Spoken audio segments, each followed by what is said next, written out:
Hello everyone, welcome back. எல்லோரும் எப்படி இருக்கீங்க? இன்றைக்கி ரொம்ப சிம்பிளாக ஈஸியாக டேஸ்டியாக மட்டன் ஈரல் குழம்பை நம்ம ப்ரெஷர் குக்கரில் எப்படி செய்கிறதுன்னு பார்ப்போம். ரொம்ப ருசியான ரெசிபி. குக்கர் சூடான பிறகு அதில் ஒரு 3 டேபிள் ஸ்பூன் அளவு எண்ணெய் சேர்த்துக்கோங்க. எண்ணெய் கொஞ்சம் சூடாகட்டும். இப்போ அதில் நம்ம 1 டீஸ்பூன் சீரகம், 1 டீஸ்பூன் சோம்பு, அதுக்கப்புறமா ஒரு 2 ஏலக்காய், 2 கிராம்பு, அதுக்கப்புறம் ஒரு 2-3 அன்னாசி பூ, இதையும் நம்ம எண்ணெயில் சேர்த்துப்போம். கொஞ்சம் பொரிய ஆரம்பிக்கட்டும். அதுக்கப்புறமா அதில் ஒரு 10லேருந்து 12 சின்ன வெங்காயத்தை ஓரளவுக்கு ரஃப்பாக சாப் பண்ணியிருக்கிறத சேர்த்துக்கோங்க. சின்ன வெங்காயம் போட்டு செஞ்சிங்கன்னா ரொம்ப டேஸ்டியாக இருக்கும், உடம்புக்கும் ரொம்ப நல்லது. இது கொஞ்சம் நேரம் வதங்கட்டும். வெங்காயம் ஓரளவுக்கு நல்லா வதங்கிட்ட பிறகு அதில் ஒரு 2 பச்சை மிளகாய், அதுக்கப்புறம் கொஞ்சமாக கறிவேப்பிலை சேர்த்துப்போம். ட்ரைட் இல்லைனா ஃப்ரெஷ் கறி லீவ்ஸ் யூஸ் பண்ணிக்கலாம், நல்லா வாசனையாக இருக்கும். இப்போ அதை லைட்டாக ஒரு வாட்டி கலந்து விட்டுக்கோங்க. அதுக்கப்புறமா அதில் ஒரு டேபிள் ஸ்பூன் அளவு இஞ்சி பூண்டு விழுது சேர்க்க போகிறோம். சேர்த்துட்டு இதோட பச்சை வாசனை போகிற வரைக்கும் மீடியம் ஹீட்டில் வச்சு லைட்டாக மிக்ஸ் பண்ணி விட்டுக்கோங்க. கலர் சேஞ்ச் ஆன பிறகு அதில் இப்போது நம்ம மட்டன் ஈரல் சேர்க்க போகிறோம். நான் இங்கே ஒரு 1/2 கிலோ ஆட்டு ஈரல் எடுத்திருக்கேன். நல்ல ஃபைன் க்யூப்ஸாக கட் பண்ணியிருக்கு. இப்போ அதை லைட்டாக நம்ம கலர் சேஞ்ச் ஆகிற வரைக்கும் இந்த எண்ணெயிலேயே மீடியம் ஹீட்டில் வச்சு வதக்குங்க. ஹை ஹீட்டில் வச்சிங்கன்னா கீழே ஒட்டிக்கும்.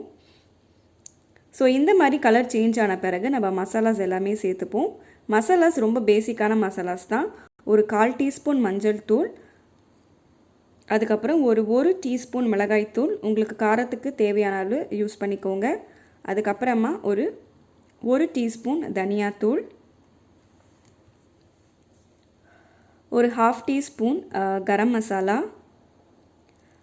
அடுத்து ஒரு 1/2 டீஸ்பூன் ஜீரகத்தூள். ரொம்ப வாசனையாக இருக்கும், எல்லார் வீட்லேயுமே இருக்கிற மசாலாஸ் தான்.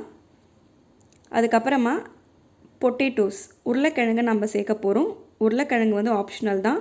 வேக வைக்காத பொட்டேட்டோஸ் ஈரலோட சீக்கிரமாக வெந்துடும். அதனால் இது எல்லாத்தையும் லைட்டாக மசாலாஸ் ஈரலில் பொட்டேட்டோஸில் படுற மாதிரி மீடியம் ஹீட்டில் வச்சு நல்லா மிக்ஸ் பண்ணி விட்டுக்கோங்க. ஸோ இந்த மாதிரி நல்லா கலர் சேஞ்ச் ஆகிட்ட பிறகு நம்ம அதில் அரைச்சி வச்சுருக்க தக்காளி விழுது, 2 மீடியம் சைஸ் தக்காளியை நல்லா அரைச்சி வச்சுருக்கேன். அதை நம்ம இதில் சேர்த்துப்போம். அரைச்சி வச்சிங்கன்னா நல்லா உங்களுக்கு நல்ல திக்காக கிரேவியாக குழம்பாக கிடைக்கும்.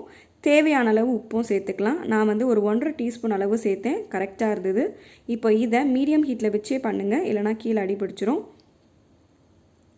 ஸோ லைட்டாக மிக்ஸ் பண்ணி விட்டுப்போம். ஸோ நம்ம மசாலாஸோட நல்லா அந்த டொமேட்டோ நல்லா மிக்ஸ் ஆகி பார்த்திங்கன்னா நல்லா கலர் சேஞ்ச் ஆகி சூப்பராக எண்ணெய் ஓரளவுக்கு பிரிஞ்சு வர ஆரம்பிச்சிருச்சு. இப்போ அதில் நமக்கு தேவையான அளவு நம்ம தண்ணி சேர்த்துக்கணும். தண்ணி பார்த்திங்கன்னா 1/2 கப் தண்ணி கரெக்டாக இருந்தது. ஸோ 1/2 kg மட்டன் ஈரலுக்கு 1/2 கப் தண்ணி சரியாக இருக்கும். இப்போ இதை லைட்டாக கொதிக்க ஆரம்பிக்கட்டும். குழம்பு லைட்டாக கொதிக்க ஆரம்பித்த பிறகு ஒரு 1/2 டீஸ்பூன் நல்ல கொரகொரன் அரைச்ச மிளகு போடுங்க. ரொம்ப வாசனையாக இருக்கும், டேஸ்டியாக இருக்கும். கோல்டு காஃப் இந்த மாதிரி நேரங்களில் சாப்பிட்றதுக்கு ரொம்ப சூப்பராக இருக்கும். இது நல்லா கொதிக்க ஆரம்பிக்கட்டும். அதுக்கப்புறமா நம்ம இதை வேக வைப்போம். நல்லா கொதிக்க ஆரம்பித்த பிறகு மூடியை போட்டு மூடிட்டு ஸ்டீம் வந்த பிறகு வெயிட் போடுங்க. 20லேருந்து 30 நிமிஷம் வரைக்கும் மீடியம் ஹீட்டில் வச்சு குக் பண்ணுங்கள். விசில் வந்தாலும் பரவாயில்ல, இல்லைனாலும் ஓகே.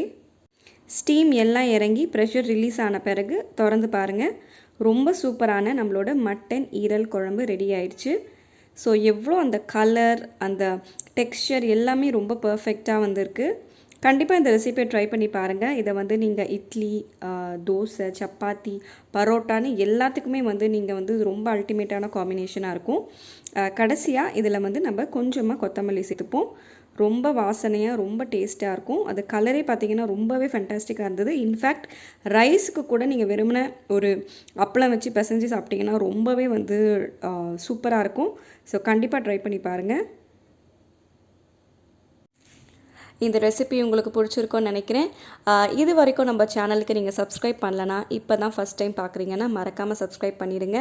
வேறு ஒரு புது வீடியோவில் உங்களை நான் மண்டே பார்க்குறேன். Have a safe weekend. Take care and by.